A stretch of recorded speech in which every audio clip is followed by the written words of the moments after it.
Welcome to the channel, Reverend Dr. J.W. Morrison, Theologist. Many of you might be going through some really serious trauma and troubles relative to a breakup, and it's going on longer than you thought it would.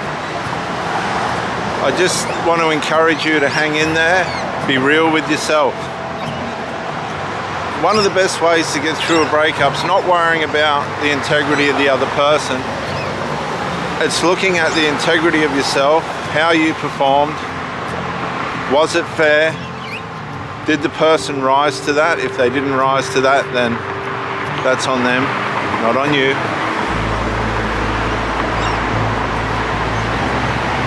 If you communicated, was transparent, tried to bring resolution and solution to the situation, then there wasn't much more that you could do than that.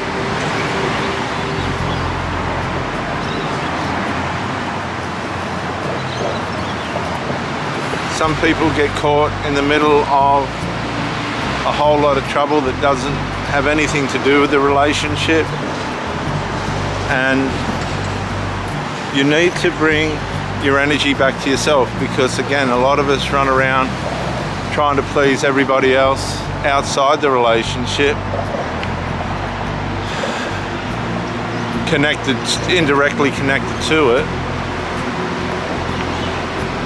when we should have just been focusing on ourselves. You cannot and should not have to please everybody. You'll have mother-in-laws or the mothers of these males come in to where you live while you're at work, pretending to help. They go through all your stuff. They change things around to the way they like them, give no credence to how you've got the place set up and how you like it. They interfere in your privacy. This goes for fathers as well. They'll get out in the workshop, your workshop, and try and shift stuff around and make out it's the way it should be, but it's only there it's suiting them. There's a lot of interferers in this world, and they disguise it by making out it's for the best for everyone, but it's irrelevant. What they think's irrelevant. It's your relationship, and your privacy is paramount. This is where people go wrong. They misalign the privacy, the necessity of the privacy in the relationship. And then that's a violation. That's a personal violation. Now, just because it's a family member, that doesn't make it right. That does not make it right. So do you speak up, or you just go, oh, and bite your tongue? You speak up. Stay out of my stuff. I'm not being rude or anything, but I don't like my privacy being invaded.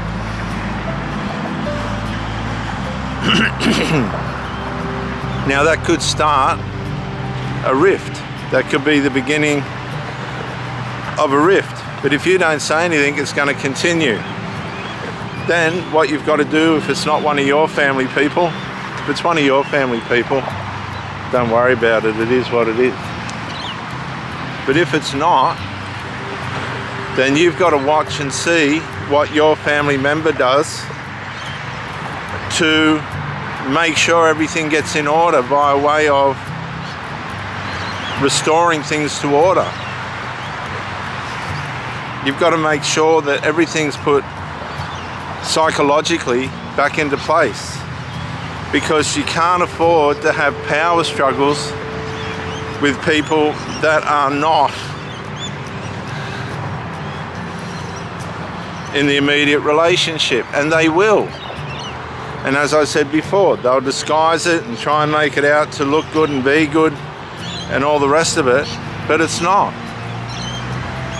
It's interference. It's just sheer interference.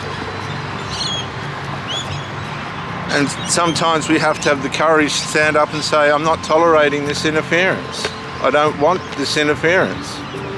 You have to have the courage to stand there and go, no, this is not the way we're doing this. No. No. Your partner might be turning up to things late all the time. They're losing value for certain aspects of the relationship. You have to confront the issue or it won't change. Bit by bit, micro-incrementally improve. If you don't say anything, it doesn't improve. It remains the same. And it takes courage. But if you get the positive result and the resolve, when was the last time you had sense of resolve? For some of you, it may have been at the breakup. Finally, I've got resolve, the problem's gone. But did it really fix the problem? Did it really fix the problem? The breakup? No. The problem's still there. That's why many of you worry about how the new supply is going with the person that didn't resolve anything. I can guarantee you it's a matter of time. And guess what? The same problems, the same things, hey mate, are gonna happen because they didn't come into resolve. The flying monkeys will put on their act again. They'll try and keep them away from them, and then they'll get tormented from behind.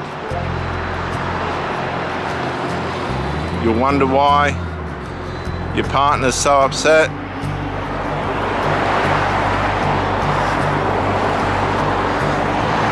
You'll wonder why things aren't going the way they should.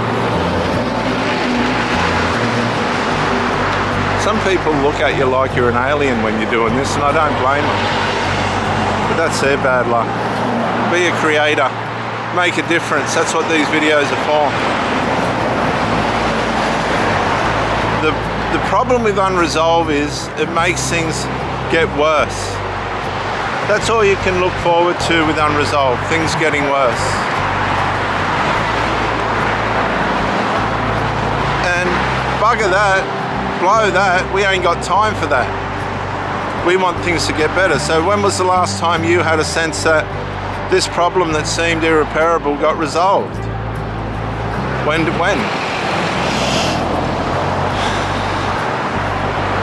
Because it's a good feeling when things get resolved.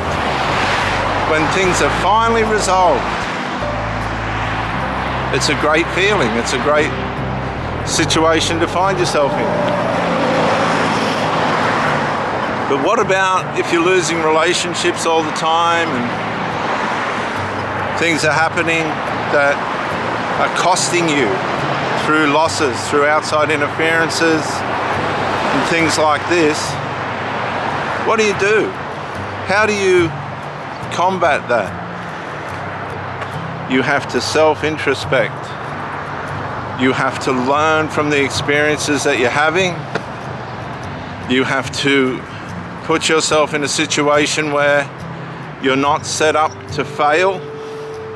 Sometimes we put ourselves in relationships where we're just destined to fail.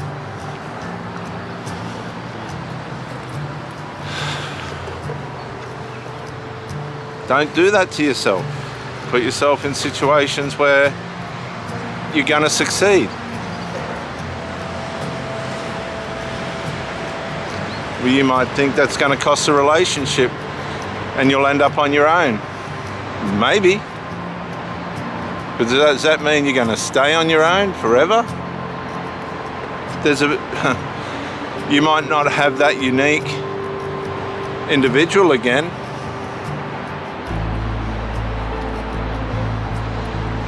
You might not have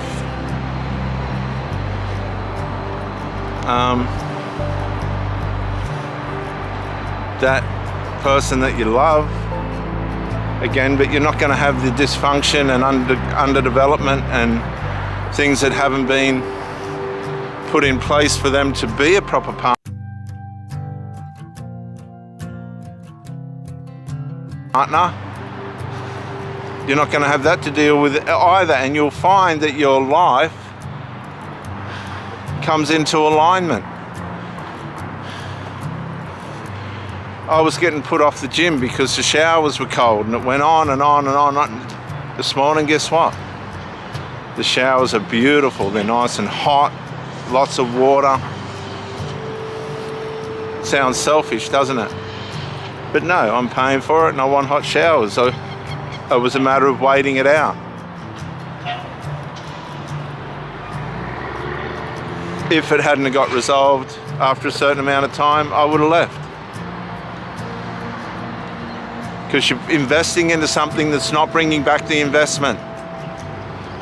There are people out there that want to invest, want to put into, and want to love you as much as they can. And if you're with someone that's not doing that, it's just half-hearted, you're just a means of supply, it's narcissistic, they got every Tom, Dick and Harry hanging off them. No.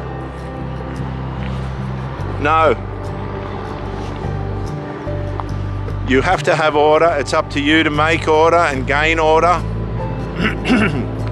And if that means losing, that loss could be your gain if you're prepared to go through the initial pain and adjustment. Will you say you're encouraging breakup? No, I'm encouraging not wasting time with people that aren't going to do what they need to do to produce a happy, healthy, strong relationship. Stop beating around the bush. Some of you people are sleeping on the lounge, you're sleeping downstairs. No, you're not even sleeping together. Wake up. You're contributing to the demise of what relationships are all about. Stand up for yourself, get some worth back. You're going to get the blame for all the problems anyway.